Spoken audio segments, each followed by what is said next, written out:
संजीवनी युवा प्रतिष्ठान आयोजित एक राखी जवानांसाठी या उपक्रमासाठी देशातील विविध ठिकाणांहून राखी संकलन करण्यात येणार आहे। यासाठी शिर्डी ते श्रीनगर रथ यात्रेचे आज शिर्डी येथून प्रस्थान झाले। या प्रसंगी अतिथी म्हणून शिर्डी संस्थानचे सीईओ गोरक्ष गाडीलकर, उपविभागीय पोलीस अधिकारी शिरीष बमणे हजर होते। संजीवनी युवा प्रतिष्ठानचे अध्यक्ष युवा नेते विवेक भैया कोल्हे आणि संजीवनी शिक्षण संस्थेचे विश्वस्त सुमित दादा कोल्हे यांनी उपस्थितांचे स्वागत केले। मान्यवरांनी तिरंगा ध्वज दाखवून या राखी यात्रेला प्रारंभ केला आणि शुभेच्छा दिल्या।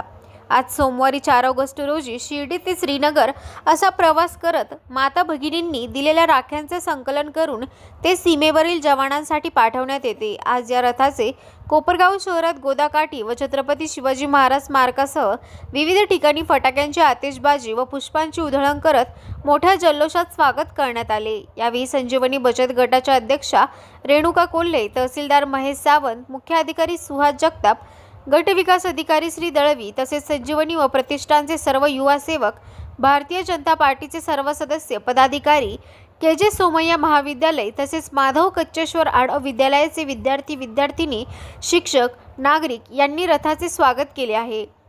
संजीवनी युवा प्रतिष्ठान गेले 10 वर्ष विविध सामाजिक उपक्रम राबवत आहे। एक राखी जवानांसाठी हा उपक्रम गेली 5 वर्ष मोठ्या उत्साहात राबवला जातो। या वर्षी 1 लाखहून अधिक राख्या शिर्डी ते श्रीनगर राखी यात्रेत जमा होणार असून त्या सैनिक बांधवांना सीमेवर रक्षाबंधन निमित्त पोहोचवण्यात येत आहे। या उपक्रमात मोठ्या संख्येने नागरिकांनी सहभागी व्हावे असे आवाहन विवेक भैया कोल्हे, रेणुका कोल्हे यांनी केले आहे।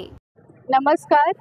दरवर्षीप्रमाणे ह्या वर्षी सुद्धा संजीवनी युवा प्रतिष्ठान आणि कोपरगावचे युवा नेते आदरणीय विवेक भैया कोल्हे साहेब यांच्या मार्गदर्शनाखाली एक राखी जवानांसाठी हा उपक्रम सुरू झाला आणि अगदी थाटामाटात ह्या उपक्रमात सर्व कोपरगावकर हे सामील झाले।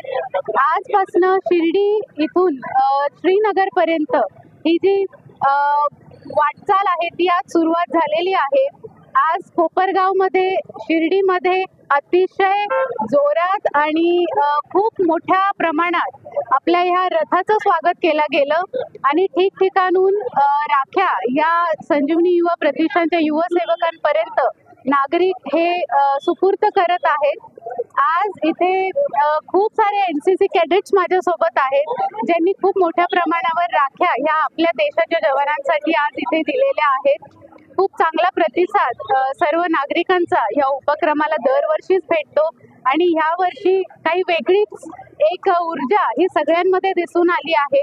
कारण पहलगाममध्ये जो हल्ला आपल्या देशवासियांवर झाला आणि अनेक माता भगिनींचं सौभाग्य हिरावून घेतलं, तर त्याचा एक बदला म्हणून आपल्या सैनिकांनी, आपल्या आर्मीनी जो ऑपरेशन सिंदूर हा केला त्याबद्दल आपल्या सगळ्या भारतवासियांमध्ये एक आपल्या सैनिकांसाठी आदर हा अधिक वाढलेला आहे आणि ह्या वर्षीचं रक्षाबंधन हे आपल्या सगळ्या सैनिक बांधवांसाठी अजून चांगलं करण्यासाठी, त्यांना अजून एक मोठा आनंद देण्यासाठी ह्या उपक्रमात खूप नागरिक हे जोडले गेलेले आहेत। आजपासून शिर्डी ते श्रीनगर हा प्रवास सुरू झालेला आहे आणि जवळजवळ 4 राज्यातनं आपला हे रथ जाणार आहे आणि ठिकठिकाणून राख्या गोळा करत जाणार आहे।